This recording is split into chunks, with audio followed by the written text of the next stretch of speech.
നമസ്കാരം, ഞാൻ Sanilkumar. We love സിനിമയുടെ പുതിയൊരു എപ്പിസോഡിലേക്ക് ഏവർക്കും ഹാർദമായ സ്വാഗതം. ഇന്ന് ഈ ഗാനം മറക്കുമോ എന്ന സെഗ്മെന്റിൽ ഞങ്ങൾ ഒരു പുതിയ വിശേഷവുമായി നിങ്ങളുടെ മുൻപിൽ എത്തിയിരിക്കുകയാണ്. അതിനു മുൻപ് നിങ്ങളോട് ഞങ്ങൾക്ക് പറയാനുള്ളത്, ഞങ്ങളുടെ ഈ പ്രോഗ്രാമിനെ നെഞ്ചിലേറ്റിയ പ്രേക്ഷകരായ നിങ്ങൾക്ക് 1000 നന്ദി. ഈ സിനിമയുടെ പിന്നാമ്പുറത്ത് ആരും അറിയപ്പെടാത്ത കഥകൾ ഈ പ്രോഗ്രാമിലൂടെ നിങ്ങൾക്ക് മുന്നിൽ അവതരിപ്പിക്കുമ്പോൾ ഞങ്ങൾ നിങ്ങളോടൊരു അപേക്ഷ, നിങ്ങൾക്കറിയാവുന്ന ഇതുപോലുള്ള വ്യത്യസ്തമായ ആരും പരാമർശിക്കപ്പെടാത്ത എഴുത്തുകാരോ സംഗീത സംവിധായകരോ ഗാനരചയിതാക്കളോ അല്ലെങ്കിൽ സിനിമാ മേഖലയുമായി ബന്ധപ്പെട്ട എന്തെങ്കിലും അറിയാമെങ്കിൽ ഞങ്ങളുടെ ഈ പ്രോഗ്രാം കൊണ്ട് കമൻറ്റ് ചെയ്യുക. ഞങ്ങൾ ആ വിഷയവുമായി നിങ്ങളുടെ മുൻപിൽ എത്തുന്നതായിരിക്കും. ഇത്തവണ ഇതുപോലെ എത്ര പേർക്കറിയാം, മലയാള നാടകരംഗത്തെ കുലപതിയായിരുന്നു സംഗീത സംവിധായകൻ കുമരകം രാജപ്പൻ. ഒരുപാട് നാടകങ്ങൾ, 500-നടുപ്പിച്ച് നാടകങ്ങൾ അദ്ദേഹം സംഗീത സംവിധാനം ചെയ്തിട്ടുണ്ടെന്നാണ് അറിയാൻ കഴിയുന്നത്. അദ്ദേഹത്തിനെ പറ്റി ഒരു പരാമർശം അല്ലെങ്കിൽ അദ്ദേഹം വേണ്ടത്ര രീതിയിൽ അംഗീകരിക്കപ്പെടുകയൊന്നും ചെയ്തിട്ടില്ല. പക്ഷെ അദ്ദേഹം വളരെ വിരലിൽ എണ്ണാവുന്ന ചിത്രങ്ങൾക്ക് സംഗീത സംവിധാനവും നിർവഹിച്ചിട്ടുണ്ട്. അദ്ദേഹത്തിൻ്റെ ആ പാട്ടുകളെ കുറിച്ചാണ് ഇന്ന് ഞങ്ങൾ നിങ്ങളുടെ മുൻപിൽ എത്തുന്നത്. ആ പാട്ടുകളെ കുറിച്ച് പറയുന്നതിനായി ഞങ്ങൾ സംഗീത സംവിധായകൻ ജോസ് കടവിലിനെ ക്ഷണിക്കുന്നു. നമസ്കാരം. നമസ്കാരം. കുമരകം രാജപ്പൻ വളരെ അപൂർവമായ 2 ചിത്രങ്ങൾക്കാണ് അദ്ദേഹം സംഗീതം നൽകിയിരിക്കുന്നത്. അതിൽ ഓമന സ്വപ്നങ്ങൾ എന്ന ചിത്രത്തിലെ പാട്ടാണ് ശ്രദ്ധിക്കപ്പെട്ടിട്ടുള്ളത്. ഇത് എനിക്ക് തോന്നുന്നു ഈ ഗാനം ആലപിച്ചിരിക്കുന്നത് യേശുദാസാണ്. ഏഴാച്ചേരി രാമചന്ദ്രൻ ആണെന്ന് തോന്നുന്നു. എക്സാക്ട്, ഏഴാശ്ശേരിയുടെ വരികളാണ്. അരികിലേക്കിനിയും നീ ചേർന്നു നിൽക്കൂ, മകരമാസത്തിലെ നഗരസന്ധ്യേ, അണിവിരൽ നീട്ടും നിൻ നിശ്വാസമല്ലയോ ശിവമല്ലിപ്പൂവുകളായി, ശിവമല്ലിപ്പൂവുകളായി. അരികിലേക്കിനിയും നീ ചേർന്നു നിൽക്കൂ, മകരമാസത്തിലെ നഗരസന്ധ്യേ, അണിവിരൽ നീട്ടും നിൻ നിശ്വാസമല്ലയോ ശിവമല്ലിപ്പൂവുകളായി, ശിവമല്ലിപ്പൂവുകളായി. അദ്ദേഹം ഒത്തിരി നാടകഗാനങ്ങൾക്ക് താങ്കൾ പറഞ്ഞതുപോലെ തന്നെ ചെയ്തിട്ടുണ്ട്. ഒരു കാലത്ത് ആർട്ടിസ്റ്റ് സുജാത്, രംഗപടം ആർട്ടിസ്റ്റ് സുജാത്, ഗാനങ്ങൾ കുമരകം രാജപ്പൻ എന്നാണ് നമ്മുടെ അനൗൺസ്മെന്റ്. ക്ഷേത്രാങ്കണങ്ങൾ ചെമ്പഴന്തി ചന്ദ്രബാബു, അതെ അതെ, സംഗീതം കുമരകം രാജപ്പൻ, നാടകം ആരംഭിക്കുന്നു. അതെ, ഇതാണ് നമ്മൾ കേട്ടുകൊണ്ടിരുന്നത്. അപ്പം അത്തരത്തിലൊരു വലിയ പ്രതിഭയാണ് കുമരകം രാജപ്പൻ. എൻ്റെ പാട്ടുപാടി അജിത് ജി കൃഷ്ണൻ, ഐഡിയ സ്റ്റാർ സിംഗറിലെ ഒരു ഗായകനായിരുന്നു. അദ്ദേഹം ഇദ്ദേഹത്തിന്റെ കടുത്ത ഫാനും വളരെ ആരാധകനാണ് ഇദ്ദേഹത്തിന്റെ. അപ്പൊ ഞാനിത് അത്ഭുതപ്പെട്ടു, കാരണം കുമരകം രാജപ്പൻ സാറിന് ഇങ്ങനെ ആരാധകരുണ്ടോ എന്ന് ഞാൻ ചിന്തിച്ചിട്ടുണ്ട്. ഞാൻ അദ്ദേഹത്തിന്റെ ഒരു ഫാനാണ്, കുമരകം രാജപ്പൻ സാറിന്റെ. കാരണം പുള്ളിയുടെ ഈ ശിവമല്ലിപ്പൂക്കൾ എന്നുള്ളത് എന്റെ ഹൃദയത്തിൽ നെഞ്ചിലേറ്റിയ ഒരു പാട്ടാണ്. നാടകഗാനങ്ങൾ കേട്ടിട്ടുണ്ടോ? ഒത്തിരി നാടകഗാനങ്ങൾ കേട്ടിട്ടുണ്ട്.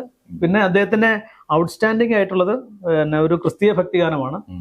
അത് സിനിമാ ഗാനം തന്നെയാണ്, സിനിമയല്ല. അത് അന്നത്തെ കാലത്ത് ഏറ്റവും അധികം ശ്രദ്ധിക്കപ്പെട്ടിട്ടുള്ള ഒരു ക്രിസ്തീയ ഭക്തിഗാനമാണ്. അത് ഇങ്ങനെയാണ്: വാനിലെ വാരൊളി താരകളെത്രയും വാരി വിതറിയ ദൈവപുത്രൻ, മാനുഷ്യനായപ്പോൾ വേല ചെയ്യുന്നത് നാണക്കേടെന്നു കരുതിയില്ല. വാനിലെ വാരൊളി താരകളെത്രയും വാരി വിതറിയ ദൈവപുത്രൻ, മാനുഷ്യനായപ്പോൾ വേല ചെയ്യുന്നത് നാണക്കേടെന്നു കരുതിയില്ല. വളരെ മനോഹരമായ വരികളാണ് ഇതിനകത്തുള്ളത്. ഏഴാച്ചേരിയാണ് ഇത് എഴുതിയിരിക്കുന്നത്. മഴവില്ലും വസന്തവും കുയിലിന്റെ പഞ്ചവും സ്ത്രീധനം ചോദിച്ചുകൊണ്ട് എന്ന് തുടങ്ങുന്ന വരി വളരെ രസകരമല്ലേ? സ്ത്രീധനം ചോദിക്കാം. മഴവില്ലും വസന്തവും കുയിലിന്റെ പഞ്ചവും വസന്തവും കുയിലിന്റെ പഞ്ചമവും സ്ത്രീധനം ചോദിച്ചു കൊണ്ടേ. മഴവില്ലും വസന്തവും കുയിലിന്റെ പഞ്ചവും സ്ത്രീധനം ചോദിച്ചു കൊണ്ടേ എന്ന് തുടങ്ങുന്ന വരി എത്ര രസകരമാണ്. അതുപോലെ അദ്ദേഹത്തിന്റെ ആപ്റ്റ് ആയിട്ടുള്ള മ്യൂസിക്കും ഇതുകൂടെ വരുമ്പോ അങ്ങനെയാണ്. അതാണ് ആ പാട്ടിന്റെ ഒരു അത് ചില കലാകാരന്മാർക്കുള്ള ഒരു എന്താ പറയുക, അവരുടെ ഒരു ദൈന്യത തന്നെ പറയാം. കാരണം ഇത്രയധികം നാടകഗാനങ്ങൾ ചെയ്തിട്ട് പോലും ആ മഹാപ്രതിഭ ആരുടെ മനസ്സിലില്ല, അല്ലേ? പക്ഷേ ഇന്നിപ്പോ നമ്മൾ ഈ പ്രോഗ്രാം ചെയ്യുന്നതിലൂടെ ആ നാടകക്കാരെങ്കിലും അദ്ദേഹത്തെ ഓർക്കും. പിന്നെ പുതുതലമുറയ്ക്ക് എന്തായിരുന്നാലും പാട്ടിനെ ഇഷ്ടപ്പെടുന്ന, സംഗീതത്തെ ഇഷ്ടപ്പെടുന്ന പുതുതലമുറ എന്നിരുന്നാലും അദ്ദേഹം ചെയ്ത 2 പാട്ടുകളിലൂടെ, അതിൽ നാടകഗാനങ്ങളുടെ ഓർക്കുമെങ്കിലും നാടക ഗാനങ്ങളൊന്നും അങ്ങനെ സൂക്ഷിച്ചു വെക്കപ്പെടുക, അതൊരു ഓരോ സീസൺ കഴിയുമ്പോൾ ഒരു നാടകം അങ്ങ് അവസാനിക്കുകയാണ്. പിന്നെ അതിന്റെ ഓണർ അതിന്റെ കാസറ്റും അല്ലെങ്കിൽ അതിന്റെ CD ഒന്നും സൂക്ഷിച്ചു വെക്കേണ്ട കാര്യമില്ല, അത് സ്റ്റോറിയപ്പെടുന്നില്ല. പക്ഷെ സിനിമാ ഗാനങ്ങൾ എവിടെയെങ്കിലും സ്റ്റോറിയപ്പെടും. ഇപ്പൊ നമ്മളെ കയ്യിൽ തന്നെ ഉണ്ട്, ഗൂഗിളിൽ ഒക്കെ സെർച്ച് ചെയ്താൽ അല്ലെങ്കിൽ യൂട്യൂബ് വഴി വളരെ അപൂർവമായിട്ട് വന്നിട്ടുണ്ട്. അപ്പം ആ കലാകാരൻ ഈ 2 പാട്ടുകളിലൂടെ അല്ലേ അദ്ദേഹത്തിന്റെ ശേഷിപ്പുകൾ ഇവിടെ ഇപ്പോഴും ഉണ്ടെന്നുള്ളതാണ്. അദ്ദേഹം കാലയവനികയ്ക്കുള്ളിൽ മറഞ്ഞുവെങ്കിൽ അദ്ദേഹത്തിന്റെ ശേഷിപ്പുകൾ ഇപ്പോഴും ഉണ്ട്. അതാണ് സംഗീതത്തിന്റെ ആ ഒരു മഹത്വം, അല്ലേ?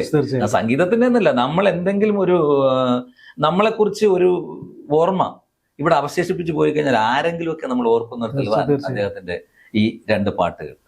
വേറെ എന്തെങ്കിലും പാട്ടുകൾ?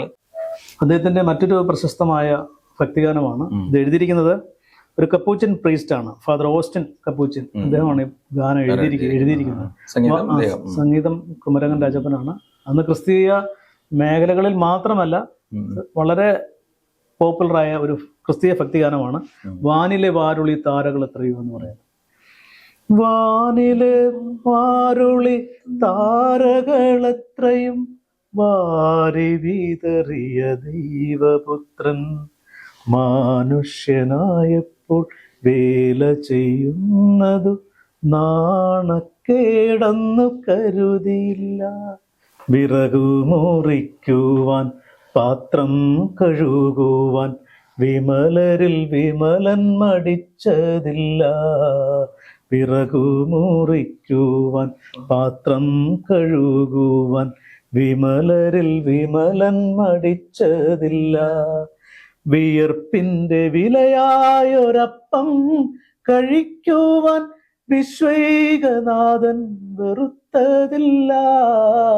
വിയർപ്പിന്റെ വിലയായൊരപ്പം കഴിക്കുവാൻ വിശ്വൈകനാഥൻ വെറുത്തതില്ല.